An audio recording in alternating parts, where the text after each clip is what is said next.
and this is In the Kitchen with RiKiMiSu. Today we're going to be playing a little game, a competition if you will, the Kid Food Nation Whatcha Makin Challenge. We give each other an item and have 10 seconds to name 5 different things you can make with it. And I'm totally going to win this one. Except when I win, because then you won't win, because I won. Alright. Give me my first item. Your first item is corn. Go! Okay, corn on the cob, corn off the cob, Alright. cream corn salad, one more item. Corn casserole! Oh, corn casserole. Alright, now it's my turn. That was difficult. You think you could be my score?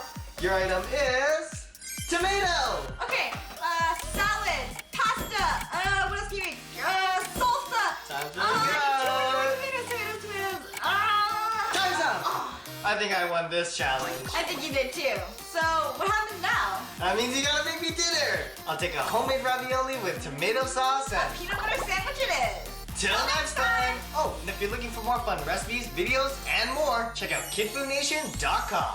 Maybe there's even something you and your family can make for dinner.